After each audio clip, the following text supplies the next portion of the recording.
Bienvenue dans cet épisode. Au cours de nos recherches sur le passé majestueux de l'Afrique, nous avons souvent rencontré des obstacles dus à des récits déformés de l'histoire du continent, qui cherchent à nier ou à minimiser le rôle des Africains dans la longue marche de l'humanité vers et à travers la civilisation. L'Égypte ancienne a été particulièrement difficile dans notre travail, donc pour explorer ce phénomène, nous avons fait ce que peu de chercheurs, voire aucun, n'ont jamais fait.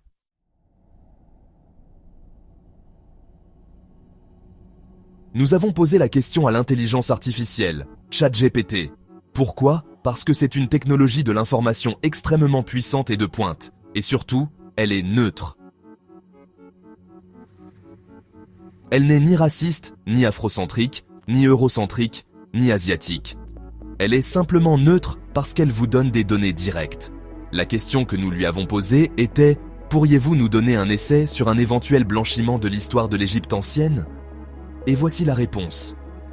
En gros, tout ce que vous entendez ou lisez à partir de maintenant est la réponse de l'IA à la question jusqu'à ce que nous arrivions à la fin et que nous disions bonne journée.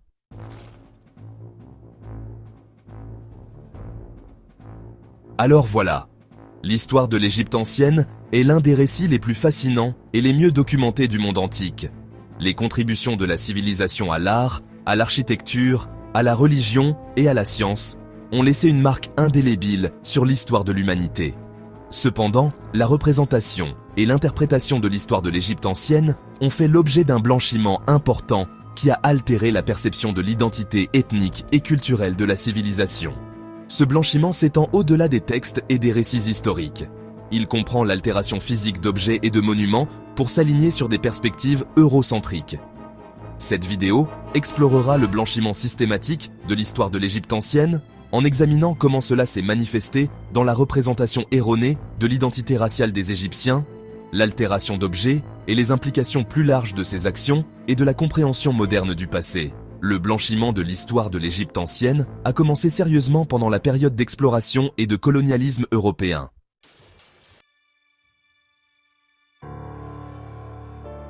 Avec l'avènement de la Renaissance, l'intérêt des Européens pour le monde classique a été ravivé, ce qui a conduit à une augmentation des explorations et des fouilles dans la région méditerranéenne. À mesure que les puissances européennes étendaient dans leurs empires, elles ont découvert les vestiges de l'Égypte antique, une civilisation dont les réalisations étaient sans équivalent dans le monde antique. Cependant, cette rencontre a été gâchée par les idéologies raciales dominantes de l'époque. Les érudits et explorateurs européens, influencés par les théories raciales pseudo-scientifiques qui posaient la supériorité de la race caucasienne, ont cherché à éloigner les réalisations de l'Égypte antique du continent africain. Cela visait à renforcer l'idée qu'une civilisation aussi sophistiquée et avancée ne pouvait pas avoir été le produit d'un peuple à prédominance africaine.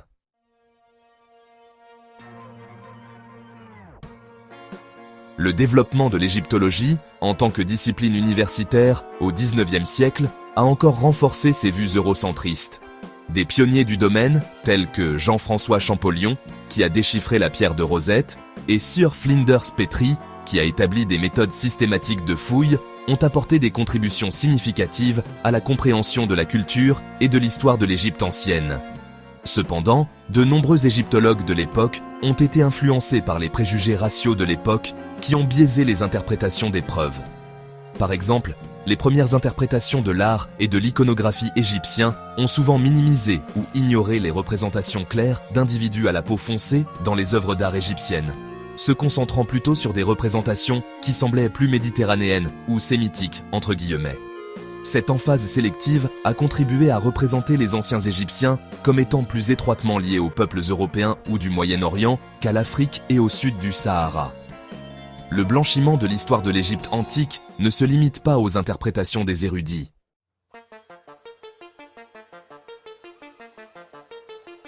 Il s'étend à la manipulation physique d'objets et de monuments.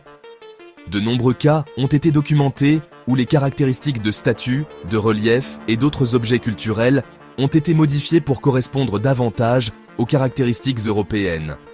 L'un des exemples les plus tristement célèbres est la modification du grand sphinx de Gizeh.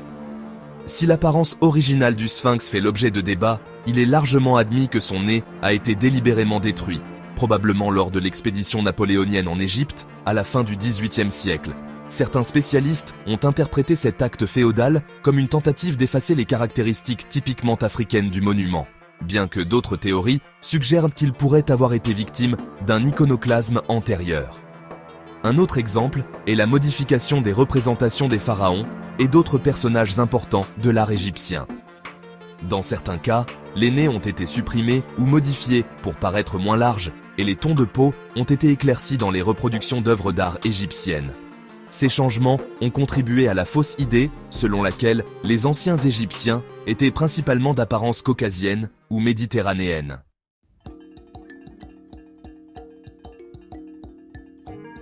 Les musées et les expositions ont joué un rôle important dans la perpétuation de l'image blanchie de l'Égypte ancienne. Les musées européens, qui détiennent de vastes collections d'objets égyptiens issus du pillage colonial de l'Égypte, ont souvent présenté ces objets d'une manière qui soutenait le récit eurocentriste. Par exemple, l'exposition des momies égyptiennes dans les musées a souvent mis l'accent sur leur apparence momifiée, sans fournir de contexte adéquat sur le processus d'embaumement. Dans de nombreux cas, les momies sont présentées avec des traits caucasiens, et la couleur de peau d'origine n'est souvent pas évoquée.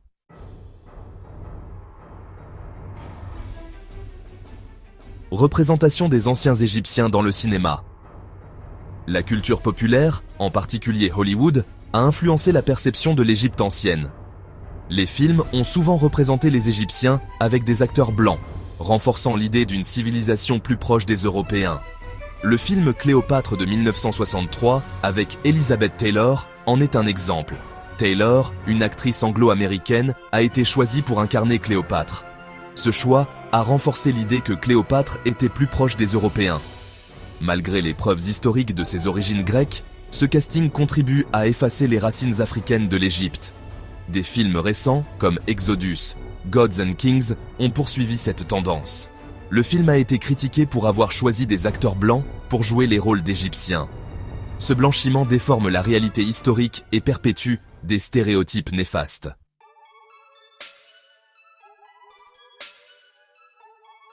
En réponse au blanchiment de l'histoire de l'Égypte antique, les universitaires et les militants afrocentristes ont cherché à récupérer l'identité africaine de l'Égypte.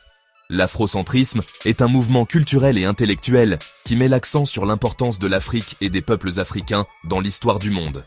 Il remet en cause le récit eurocentriste et cherche à restituer le contexte africain à l'histoire de l'Asie et de l'Égypte.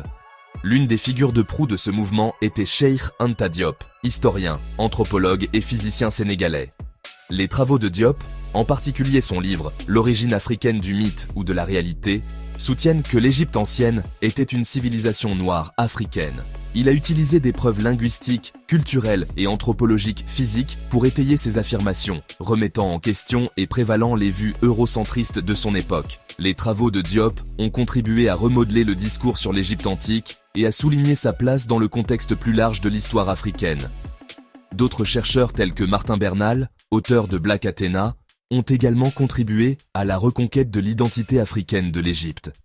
Les travaux de Bernal ont remis en question les récits traditionnels de la civilisation grecque, en affirmant qu'une grande partie de la culture grecque était influencée par les civilisations égyptiennes et phéniciennes, soulignant ainsi les racines africaines de la civilisation occidentale.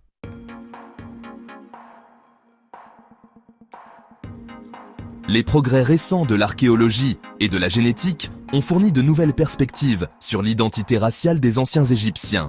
Par exemple, des études sur l'ADN ancien des momies égyptiennes ont montré un héritage génétique complexe, avec des influences à la fois de l'Afrique subsaharienne et du Proche-Orient. Ces résultats remettent en cause les catégorisations raciales simplistes qui ont été utilisées pour blanchir l'histoire égyptienne. De plus, l'analyse de l'histoire de l'art a révélé que de nombreuses représentations d'Égyptiens dans l'art antique les présentaient clairement avec une peau foncée, un nez large et d'autres caractéristiques généralement associées aux peuples africains.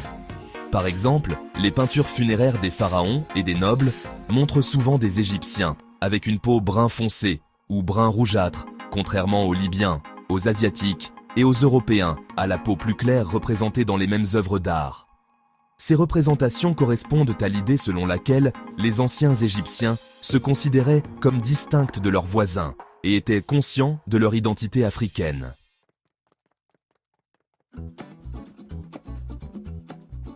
Ces dernières années, certains musées et institutions culturelles ont commencé à s'attaquer au blanchiment de l'histoire de l'Égypte ancienne en proposant des expositions d'objets égyptiens plus précises et contextuellement informées. Il s'agit notamment de reconnaître les racines africaines de la civilisation égyptienne et de fournir une compréhension plus nuancée de la société égyptienne antique. Par exemple, l'exposition du Brooklyn Museum, Soulful Creatures, Animal Mummies in Ancient Egypt, comprenait des discussions sur le contexte africain de la civilisation égyptienne, soulignant les liens entre l'Égypte et le reste de l'Afrique. De même, le National Museum of African American History and Culture de Washington DC s'est efforcé de mettre en évidence les origines africaines de l'Égypte dans ses expositions. Ces efforts représentent une étape importante vers la correction des inexactitudes historiques perpétrées depuis des siècles. En fournissant une représentation plus précise et plus inclusive de l'Égypte antique, les musées peuvent contribuer à éduquer le public sur la véritable diversité du monde antique et le rôle central que les civilisations africaines ont joué dans l'histoire humaine.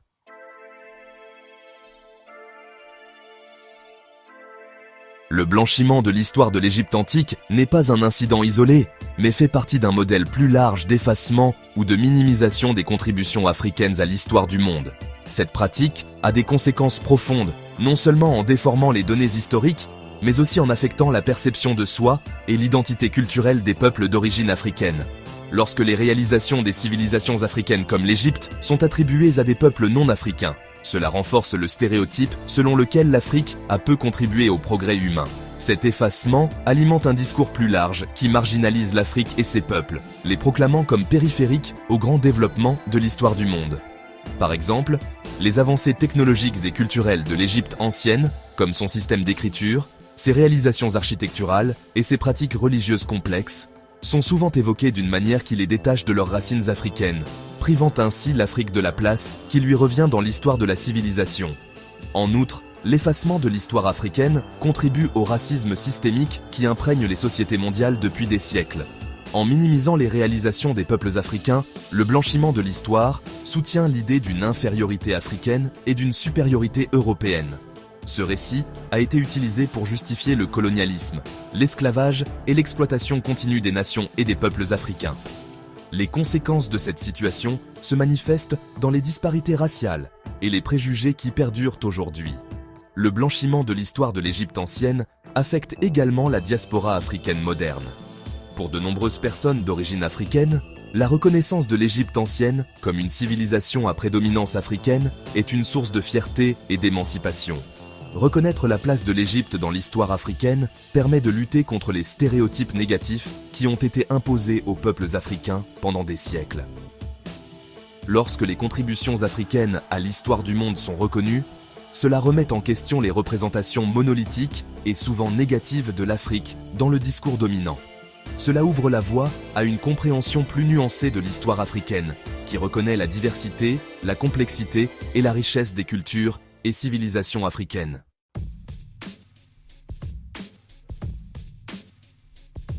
Les historiens et les éducateurs peuvent ainsi contribuer à démanteler les mythes néfastes qui ont été perpétués par le blanchiment et à promouvoir une compréhension plus précise et plus inclusive du passé. Les musées et les institutions culturelles jouent un rôle essentiel dans la façon dont le public perçoit l'histoire en tant que dépositaire d'objets et de connaissances historiques. Ces institutions ont la responsabilité de présenter l'histoire d'une manière qui soit précise et qui reflète la diversité des expériences humaines. Cela implique de s'attaquer au blanchiment de l'histoire de l'Égypte ancienne et de veiller à ce que les expositions et les programmes éducatifs présentent une vision équilibrée des racines africaines de la civilisation. L'une des façons dont les musées peuvent y parvenir est de collaborer avec des chercheurs d'horizons divers, notamment ceux d'Afrique et de la diaspora africaine, pour organiser des expositions inclusives et représentatives, de multiples perspectives. Les musées peuvent également utiliser leur plateforme pour informer le public sur le contexte historique des objets qu'ils exposent, notamment sur la manière dont ces objets ont été altérés ou déformés au fil du temps. Les musées peuvent également jouer un rôle dans la prise en compte de l'héritage du colonialisme, dans la conservation et l'exposition des objets égyptiens.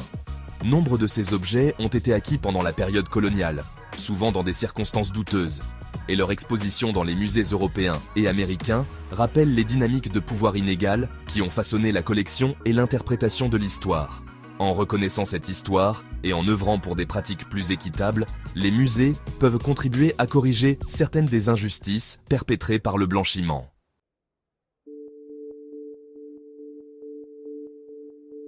Le blanchiment de l'histoire de l'Égypte ancienne montre comment les récits historiques peuvent être déformés par des préjugés raciaux et des agendas idéologiques. Cette pratique a conduit à une représentation erronée de l'identité raciale des anciens Égyptiens et à la perpétuation de points de vue eurocentristes. Les conséquences vont au-delà des études, affectant l'identité culturelle et la perception de soi des personnes d'origine africaine. Un mouvement grandissant se développe pour revendiquer et célébrer l'identité africaine de l'Égypte ancienne. Ce mouvement remet en question les récits dominants et cherche à restaurer la dignité de l'histoire africaine. Il souligne la responsabilité des historiens et des institutions culturelles de présenter l'histoire avec précision et inclusion. En affrontant le blanchiment de l'histoire de l'Égypte antique, nous contribuons à une société plus juste et équitable.